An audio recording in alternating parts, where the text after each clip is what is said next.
Sandringham House is a prominent country mansion in Norfolk, eastern England. It is best known as the private country retreat of the British royal family. Unlike official palaces, like Buckingham Palace or Windsor Castle, Sandringham is personally owned by the monarch, passing down directly through the family, since it was first acquired in 1862. The Sandringham estate spans approximately 20,000 acres, and is located within the Norfolk coast area of outstanding natural beauty. It encompasses the famous house, with its 600 acres of landscaped gardens, working farmland, and the publicly accessible country park. The estate also contains around 150 residential and commercial properties, including several local villages and hamlets. It is the second largest private estate in Norfolk, sitting right behind the Holcombe estate. The history of this site stretches back well before its royal association. The area has been occupied since around the time of the Roman occupation.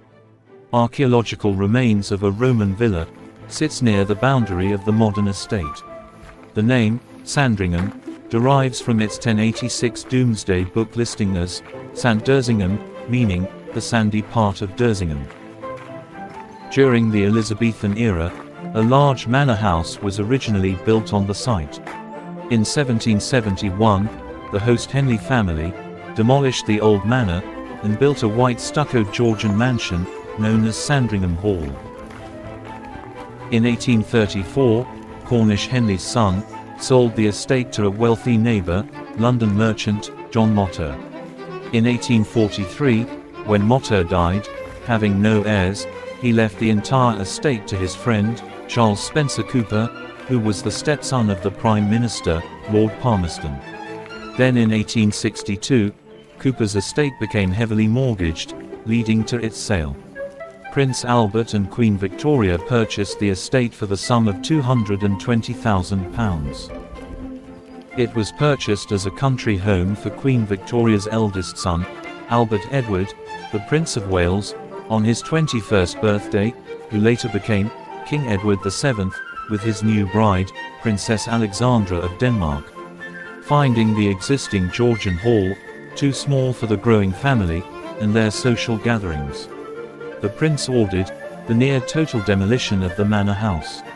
Architect A.J. Humbert was hired to construct the current, red brick, Jacobean-style mansion, which was completed in 1870. The new house was considered ahead of its time, and quickly earned a reputation as the most comfortable house in England.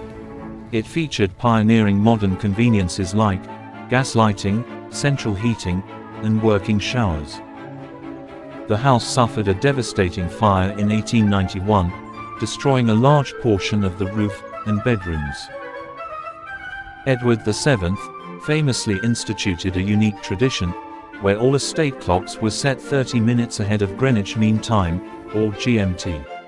This quirk, known as Sandringham time, was designed to maximize daylight hours for winter hunting parties, and it continued until 1936. Because the estate is private property, rather than Crown property, its inheritance has occasionally required financial maneuvers. When King Edward VII abdicated the throne in 1936, the estate legally remained his private property. His brother, the newly crowned King George VI, had to privately buy Sandringham and Balmoral Castle back from him, so they would remain in the hands of the working monarchy. King George V broadcast the very first royal Christmas radio message from Sandringham back in 1932. Sandringham has been the place of death for multiple monarchs, including King George V in 1936 and King George VI in 1952. It was here at Sandringham that Queen Elizabeth II subsequently acceded to the throne in 1952.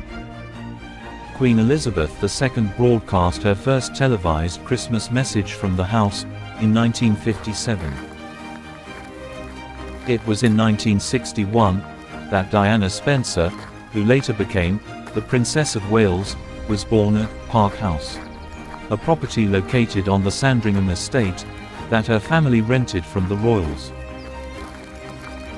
Queen Elizabeth II celebrated her Silver Jubilee in 1977. To mark this special event, she broke with tradition and opened Sandringham House and grounds to the public for the first time. While the upper floors remain entirely private, the ground floor staterooms are seasonally open to the public. Sandringham House features a distinctive Jacobean style, with Flemish influences. Designed in 1870 by architect A.J. Humbert, and later expanded by Colonel R.W. Edis, the red brick building is defined by its asymmetry-shaped gables, onion dome turrets, and ornate East Anglian brick chimneys.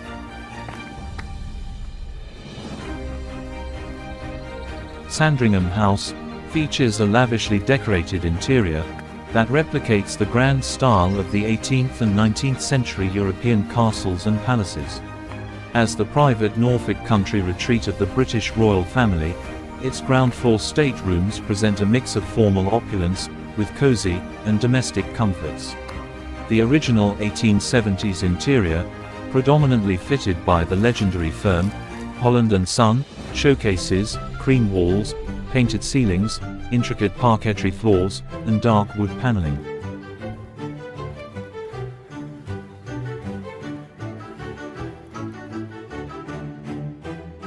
Today, under the stewardship of King Charles III, the Sandringham estate operates as a fully working organic farm and eco-friendly property, while continuing its role as a beloved private family haven.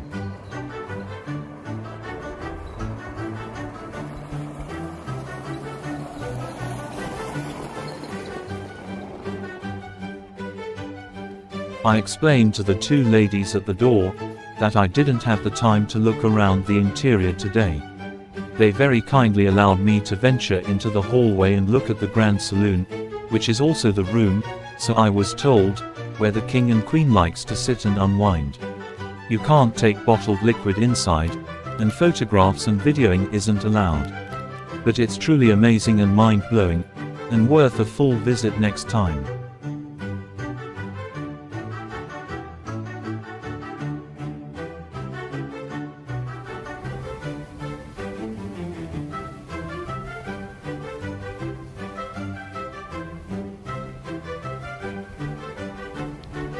St. Mary Magdalene Church is the private parish church for the royal family located within the Sandringham estate. Famously known for its highly publicized Christmas Day services, the church regularly hosts the royals for worship whenever they are in residence at Sandringham House.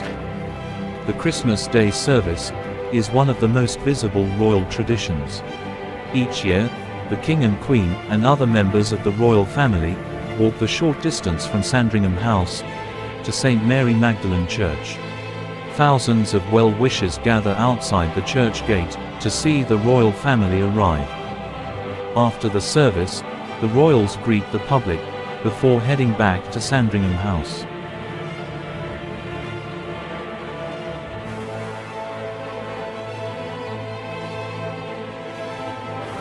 Dating back to the 16th century, the church is a prominent example of local carstone and features beautiful stained glass.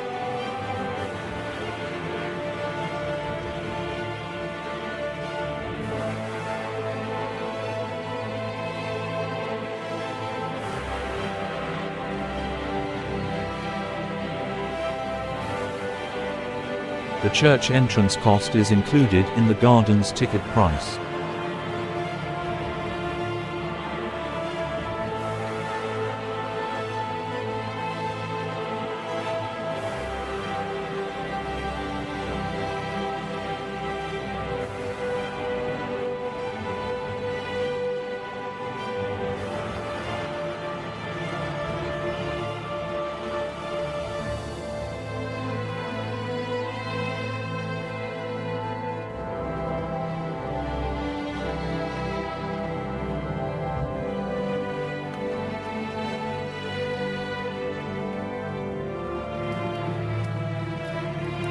The opulent late Victorian interior features a sumptuous carved chancel and a glittering silver altar and pulpit, which were gifted to Queen Alexandra in memory of King Edward VII.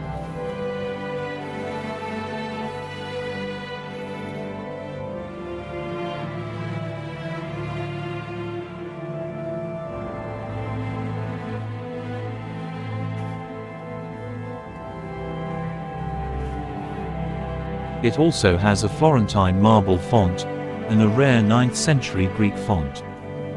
The church has been the site of several high-profile royal christenings. Notable members of the royal family baptized here include Diana, Princess of Wales, 1961, and Princess Charlotte, 2015. The building is filled with memorials to generations of the royal family, dating back to Queen Victoria, and it is the final resting place for Prince John, the youngest son of King George V, and Queen Mary, who died in 1919.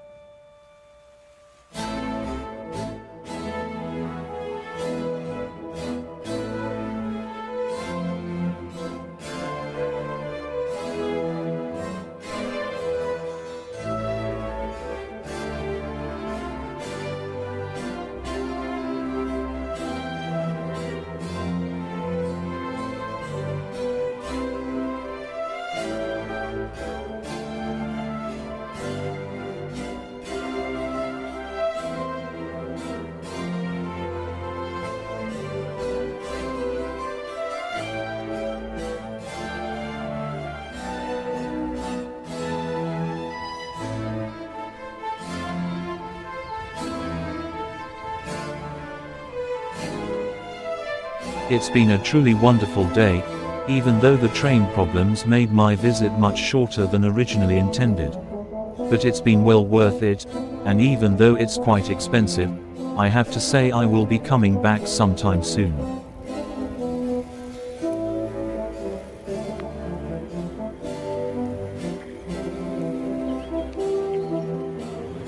It's an amazing, beautiful, and peaceful location. A great place for a grand day out. Whether a family visit or just one or two people, you'll truly enjoy the Sandringham experience.